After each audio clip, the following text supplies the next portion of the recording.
L'effondrement des idéologies athées.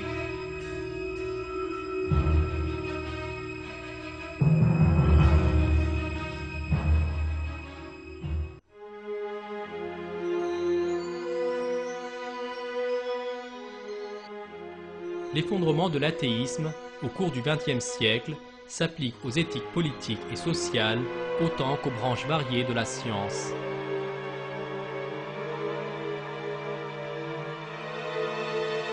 Le renversement du communisme en est un des exemples les plus importants.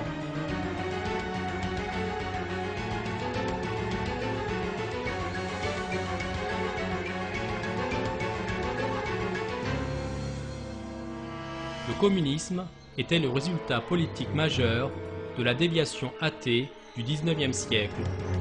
Les fondateurs de cette idéologie, Marx, Engels, Lénine, Trotsky et Mao, ont tous adopté l'athéisme comme leur principe fondamental.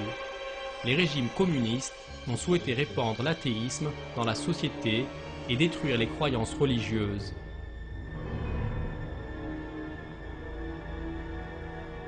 Une oppression terrible a atteint les communautés religieuses, particulièrement les musulmans, dans la Russie de Staline, la Chine rouge, l'Albanie et certains pays du bloc de l'Est. Cela s'est transformé même en génocide.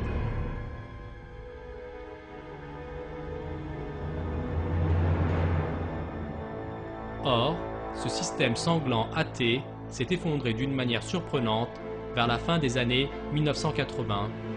Ce qui s'est effondré en fait, c'était l'athéisme lui-même. L'écrivain américain Patrick Glynn a cela à dire sur le sujet. Alors que les historiens pénètrent les circonstances de l'effondrement communiste, il devient plus clair que l'élite soviétique elle-même était en proie à une crise de foi athée. Ayant vécu sous une idéologie athée, le système soviétique souffrit une démoralisation radicale dans tous les sens du terme. Les gens, y compris l'élite dirigeante, perdirent tout sens de moralité et tout sens d'espoir.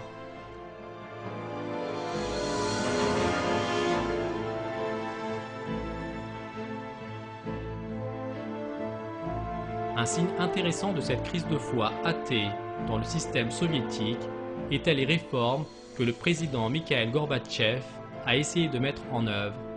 Du jour où Gorbatchev est arrivé au pouvoir, il s'est intéressé aux sujets moraux ainsi qu'aux réformes économiques.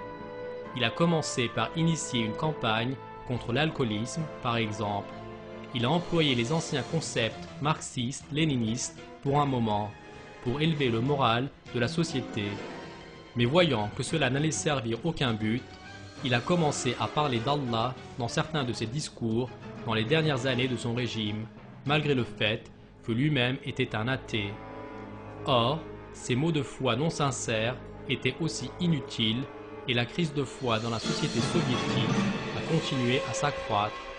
Le résultat a été l'effondrement soudain du gigantesque empire soviétique.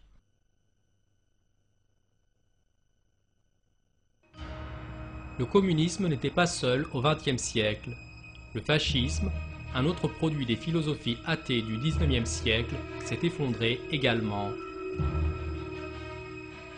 Le fascisme est une philosophie qui peut être considérée comme une synthèse de l'athéisme et du paganisme. Friedrich Nietzsche, considéré comme le fondateur idéologique du fascisme, a loué le paganisme, attaqué férocement les religions divines et s'est décrit lui-même comme l'antéchrist. Nietzsche et Martin Heidegger, l'un de ses disciples, étaient les sources d'inspiration principales derrière l'Allemagne nazie.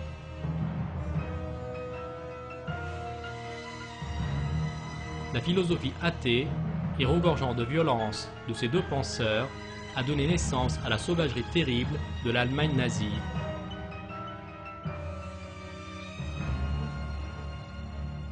Ayant mis l'Allemagne dans un état de terreur, Hitler et ses partisans les plus proches, tous athées, l'ont embarqué dans la guerre la plus sanglante de l'histoire. Cette boucherie, connue sous le nom de la Deuxième Guerre mondiale, a coûté la vie à 55 millions de personnes. Des membres de groupes ethniques différents tels que les Juifs, les Gitans et les Slaves, ainsi que des personnes qui ont contesté l'idéologie nazie, en particulier des personnalités religieuses, ont été exterminées dans les camps de concentration des nazis.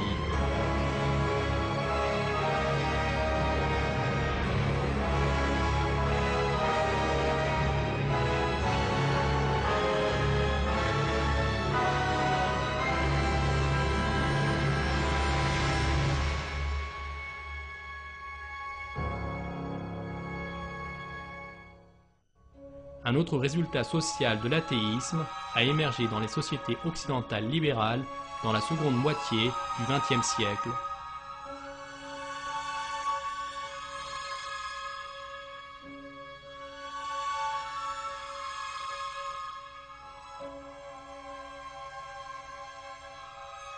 De jeunes occidentaux élevés dans des familles chrétiennes ont développé un mouvement enflammé, anti-religieux, sous l'influence des idéologues athées tels que Darwin, Marx et Freud.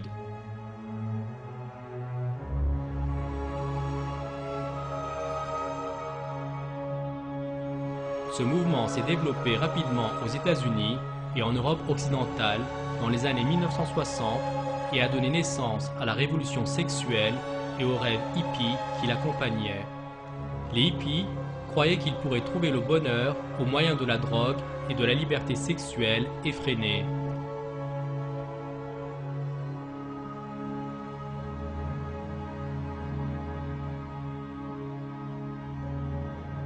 Ces jeunes gens, qui déversaient dans les rues les paroles de la chanson de John Lennon, Imagine, dans laquelle il parlait d'un monde sans pays et sans religion, subissaient en fait une déception massive. Un monde sans religion les a amenés en réalité à une fin malheureuse.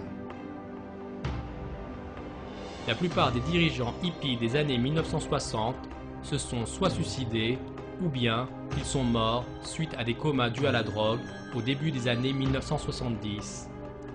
La plupart de ceux qui se sont trouvés sur la liste des disparus collés sur les murs des commissariats de police étaient des victimes de la drogue. Ces jeunes de la même génération qui se sont tournés vers la violence se sont retrouvés face à la violence.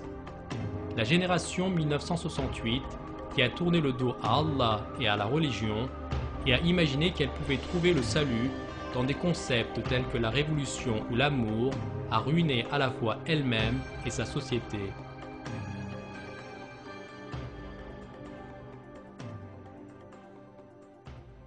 L'information que nous avons résumée brièvement jusqu'à présent montre clairement que l'athéisme est en train de subir un effondrement inévitable. En d'autres mots, l'humanité se tourne de nouveau vers Allah. Cette vérité n'est pas restreinte au domaine politique et scientifique dont nous avons discuté. Des politiciens aux stars de films et de musique pop, de nombreux créateurs d'opinion dans la société occidentale sont plus religieux qu'auparavant. Il y a maintenant de nombreuses personnes qui ont vu la vérité et croient en Allah après avoir vécu pendant des années dans l'athéisme. C'est ce qui fait de notre époque une période importante. L'athéisme, que les gens ont essayé pendant des centaines d'années de dépeindre comme le chemin de la raison et de la science, s'avère être une pure irrationalité et une ignorance. La philosophie matérialiste essaie d'utiliser la science à ses propres fins, cependant, c'est la science qui en fait la détruit. Il est inévitable que cela arrive. L'athéisme est la plus grande irrationalité que le monde ait jamais connue. Le Coran appuie l'erreur de ceux qui nient l'existence d'Allah. Comment pouvez-vous renier Allah alors qu'il vous a donné la vie quand vous en étiez privé? Puis, il vous fera mourir. Puis, il vous fera revivre. Et enfin, c'est à lui que vous retournerez. C'est lui qui a créé pour vous tout ce qui est sur la terre. Puis, il a orienté sa volonté vers le ciel et en fit 7 cieux. Et il est omniscient.